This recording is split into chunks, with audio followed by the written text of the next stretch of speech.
Hey everyone, Jordan here. For a while I worked up in the wilds of northern British Columbia as a conservation officer. You'd think it'd be all tranquil woods and peaceful solitude, right? Well, not exactly. Sometimes Mother Nature likes to remind you she's got teeth, claws, and a few dark secrets. It all started pretty normal. I was just a guy looking to get away from the hectic city life, thinking I'd find some peace in the great outdoors. And for a time, I did. The landscape was as breathtaking as it was harsh. A real treat for a loner like me. The towering pines and vast, untouched expanses of wilderness were what postcards and Instagram dreams are made of. On clear nights, the sky exploded with stars, so bright and so close. You'd swear you could reach out and stir them around with your finger. I spent my days patrolling the park, ensuring hikers stayed safe and nature stayed pristine. The job was straightforward: keep the wildlife wild and the humans safe. At least, that was the plan. But there's something about the forest, something ancient and knowing. You start to feel like you're not really in charge. At best, you're a guest, tolerated and watched. The locals were a tight-knit bunch, weathered and rugged as the landscape. They'd spin yarns over cups of too-strong coffee in the diner that served as the town's social hub. Tales of ghostly figures seen in the periphery of vision, or strange, unsettling sounds that danced between the trees when the wind was right. I listened, I laughed, and I dismissed. It was easy to chalk it up to isolation and perhaps a bit too much homemade liquor. But as the weeks turned into months, I couldn't ignore the pattern. People started vanishing. First, just the odd hiker, who I figured had wandered off the trail and gotten lost. Search parties would go out, and sometimes they'd come back with a person in tow. Other times, just more questions. Then the locals started to disappear. Old Bill, who'd fished the same spot every morning for the last 20 years, didn't come home one evening. His boat was found circling aimlessly on the lake. No sign of Old Bill but his fishing hat floating sadly alongside. The disappearances became more frequent, the stories darker, the whispers louder. People talked about seeing things, creatures that didn't belong in any wildlife guide, shadows that moved against the direction of the wind, eyes that glowed without light, figures that stood upright in the dim of the dusk but weren't quite human. One night, driven by a mix of curiosity and the mounting unease that comes from too many unanswered questions, I ventured deeper into the forest than ever before. I was checking on some reports of strange noises, metallic clangs and guttural growls that didn't match any animal I knew. That's when I stumbled across it. An entrance to a cave system, hidden under a fallen log, masked by moss and shadow. They say curiosity killed the cat, but I'm not a cat. I'm a stubborn mule, so I went in. That was my first mistake, and as I descended into the earth's cold breath, the shadows began to whisper, not just with my imagination, but with voices of their own. But then things got weird. People started vanishing without a trace. First, it was just the odd hiker who I figured had just wandered off the path. Maybe they got lost or injured. Happens all the time out here. But search parties would sometimes return empty-handed, which was unusual. Then some locals started disappearing. Not just any locals, but ones who'd lived their whole lives nestled between these ancient whispering pines. And the stories. Oh, the stories. Every local had their own theory, embellished with a healthy dose of rural legend. Some said it was a spirit of the forest, angered by too many noisy tourists. Others whispered about a beast, something left over from the Ice Age, waking from a long slumber. I listened, I laughed, and I kept my skepticism, until the night I could no longer afford to dismiss the tales as just fireside chatter. That night, everything changed. I was deep in the forest, following up on reports of strange noises, a metallic clanging and unsettling growls that didn't match any known wildlife. The forest was unusually quiet, the kind of quiet that presses in on your ears and heightens every small sound into a cacophony. My flashlight beam cut through the darkness, illuminating patches of moss and the gnarled faces of ancient trees, but providing little comfort against the oppressive, watchful silence of the woods. As I made my way through the thick underbrush, The air grew colder, the kind of cold that seeps into your bones and settles there like a warning. That's when I stumbled across it, an entrance to a cave system, hidden under a fallen log, cloaked by moss and shadow. It was as if the earth itself had opened up, inviting, or daring, me to step inside. They say curiosity killed the cat, but I'm not a cat. I'm a stubborn mule, so I went in. That was my first mistake. Ducking under the low entrance, the cool air of the cave greeted me like the breath of another world. The beam of my flashlight seemed to struggle against the darkness, swallowed up by the oppressive black that seemed to ooze from the very walls of the cave. Inside, the cave twisted and turned like the bowels of some great beast. The walls were slick with moisture, and every step echoed unnervingly back at me, as if I were not alone. I pressed deeper, driven by a mix of fear and fascination, my heart pounding a frantic rhythm that seemed to sync with the distant, rhythmic clang I was investigating. As I ventured further, the cave began to open up into larger chambers, the ceilings lost to shadows. The noises grew louder, more distinct, no longer just the abstract sounds of an unsettled forest, but something deliberate, something alive. Clangs as if massive stones were being ground together, growls that seemed to vibrate through the very air. It was in one of these chambers that I first saw the marks. Deep, deliberate scrapes on the stone walls, as if something with enormous claws had etched its anger into the earth. The ground was littered with bones, some startlingly large, bleached white and gnawed at the ends. The air was thick with the scent of decay, metallic and cloying.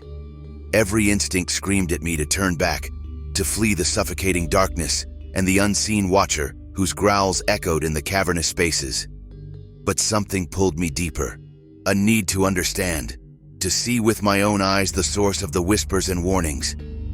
That need drove me forward, into the heart of the cave, where shadows moved not just at the corners of my vision, but boldly, confidently, as if they knew this was their realm, and I was the intruder. The caves were a maze. The deeper I went, the colder and darker it got, and I swear the shadows moved. Not just your regular run-of-the-mill shadow play. These were like whispers made visible, darting just out of the corner of my eye. I felt every hair on my neck stand on end. Every chill breeze seemed like a breath on the back of my neck. The deeper I traveled, the more the cave seemed to press in around me, the air growing staler with every step. Then I found them, horrors right out of a prehistoric playbook. Creatures with too many limbs, eyes that didn't reflect light but swallowed it. They skittered along the cave walls, their movements jerky and unnatural, as if the very laws of physics were suggestions rather than rules. The first time I saw one, it was just a glimpse, a flash of something large, pale, and terrifying, slipping between shadows. I froze, every instinct screaming at me to run, but my feet might as well have been cemented to the ground. They didn't like me being there. Can't say I was thrilled either. It was a nightmare, no way around it. The only thing worse than the dark is what hides in it, and these things, they were eager to step out. They seemed drawn to my light, or maybe it was my fear, hard to tell which was brighter. As I ventured further, the cavern opened up into a vast chamber, the ceiling lost in an abyss above. Here, the creatures were bolder. They watched me from the darkness, their eyes glinting like shards of night. The ground was littered with remnants of their existence, bones from creatures I couldn't name, scraps of metal from what looked suspiciously like camping gear, and, disturbingly, a camera, its lens cracked and body smeared with something dark. I remember the air was thick, heavy with the scent of decay and something worse, something cloying and sharp that stung the nostrils. The sound of dripping water played a constant, eerie melody, punctuated by the distant growls and the nearer guttural whispers of the cave dwellers. Every so often, a clatter would echo through the chamber as something was knocked over or dragged along the stone floor. The sound of stone scraping against stone was almost constant here, a grating symphony that set my teeth on edge. In the beam of my flashlight, I caught sight of them fully for the first time. They were grotesque, a nightmare fusion of insect and mammal, their bodies elongated and twisted, covered in what looked like a chitinous armor. Limbs ended in sharp, jagged points that scraped along the ground, And their heads, oh, their heads, were a mess of tentacles and mandibles, twitching and tasting the air as they moved. I backed away slowly, trying not to provoke a charge.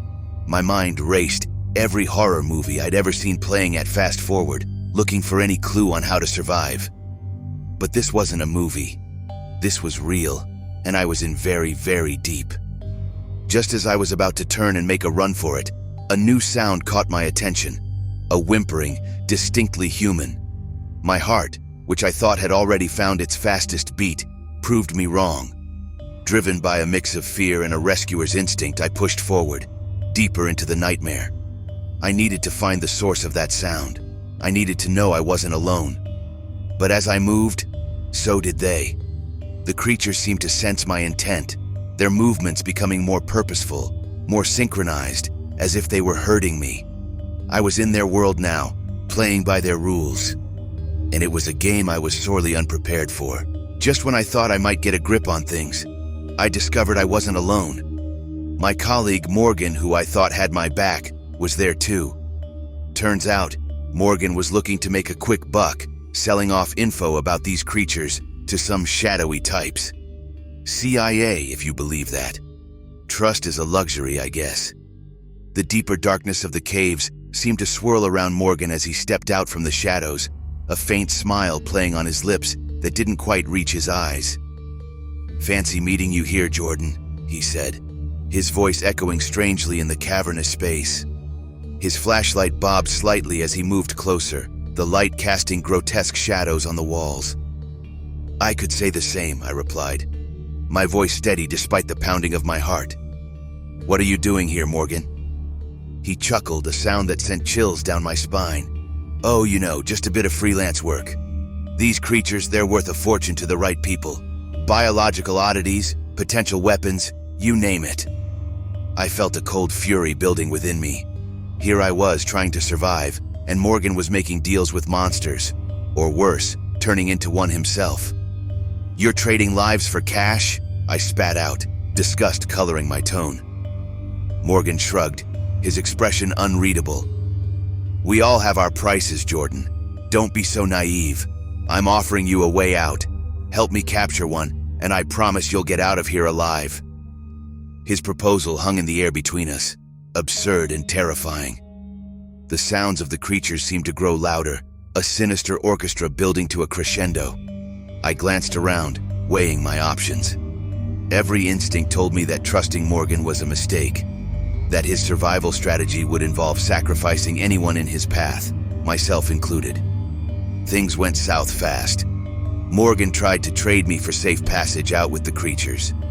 "They're interested in you, Jordan," he said, his voice low. "A fresh human, unmarked and unclaimed. Yeah, no honor among thieves or monster dealers, apparently." In a moment of clarity amidst the chaos, I realized I had only one chance. I feigned agreement, stepping closer to Morgan, and then, with a swift movement born of desperation, I pushed him toward the approaching shadows and ran. The cave erupted into chaos. Morgan's scream was cut short, a gurgling cry that echoed off the walls and filled the chamber with dread. I didn't look back. My legs pumped furiously, propelling me through the twisting tunnels, away from Morgan's betrayal and toward a sliver of hope. Navigating the labyrinthine cave was a nightmare. The ground was uneven, treacherous with loose stones and sudden drops. Behind me, the sounds of pursuit grew, scrabbling claws, shrieking cries, and worse still, the occasional shout from Morgan, cursing me in between his calls for help. I stumbled into a narrow passage, the walls closing in, damp and cold against my skin. The air was thick, heavy with the scent of mold and decay. My flashlight flickered, threatening to plunge me into total darkness. Ahead, I could see a faint light, the end of the tunnel maybe, or a trick of my frantic mind. With a last burst of energy, I surged forward, driven by a blend of fear and an overwhelming desire to live. The light grew brighter, more tangible, and with it, the promise of escape. I burst out of the passage, gasping for air, the night air cold and sweet against my face.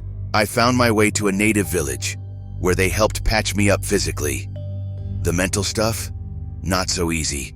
I'm out of the woods now, literally, but sometimes at night, I can still hear the whispers of those caves, feel the chill, and see the eyes in the shadows. I guess some things you don't walk away from completely. The village was small, a tight-knit community that seemed to exist in a world apart from the chaos of the caves. They found me half delirious, stumbling out of the forest, my clothes torn and my body bruised. They didn't ask many questions, which was a mercy because I wasn't sure I could make sense of the answers. They treated my wounds with a kind of quiet efficiency, their faces etched with lines of concern that spoke volumes. The elder of the village, a woman with eyes as deep and fathomless as the night sky, sat by my side as I recovered. She didn't speak much, but her presence was a comfort. She'd occasionally place her weathered hand on mine, her touch light, but filled with a warmth that seemed to seep into my bones. As the days passed, I began to piece myself back together. The physical scars healed into thin, white lines, a map of my survival etched onto my skin. But the nightmares, they were harder to escape. I'd wake up in the dead of night, sweat-soaked and gasping for air, the echoes of the creature's shrieks still ringing in my ears. The villagers never complained about my nightly disturbances. They shared stories of their own, tales of the forest and its ancient lurking dread. It seemed I wasn't the first to encounter the darkness that dwelled beneath the earth. I stayed with the villagers for a few weeks, learning their ways and listening to their legends. They spoke of the earth as a living entity, a keeper of secrets both wondrous and terrible. They believed that the creatures I had encountered were guardians of these secrets, entities that were not to be disturbed. I listened, and I learned. The world was wider and stranger than I had ever imagined. Eventually, the time came for me to leave. The village elder gave me a small talisman, a carved piece of bone tied with leather. "For protection," she said, her voice low and serious, "and remembrance." I hung it around my neck, a weighty symbol of my survival and a reminder of the debts I owed to those who had helped me. Leaving was harder than I expected. The forest no longer felt like a sanctuary, but I knew I couldn't stay hidden in the village forever. I needed to face the world, even if it meant carrying the shadows with me. Back in civilization, I tried to return to my old life, but it was like wearing clothes that no longer fit. I moved through my days feeling detached, haunted by memories of the caves and their monstrous inhabitants. The talisman around my neck served as a constant reminder of the depths below and the thin veneer of reality that separated the known from the unknown. And hey, if you like this little tale of terror, maybe consider subscribing for more. Trust me, there's plenty more where that came from. Stay safe out there, keep your wits about you, and thanks for listening.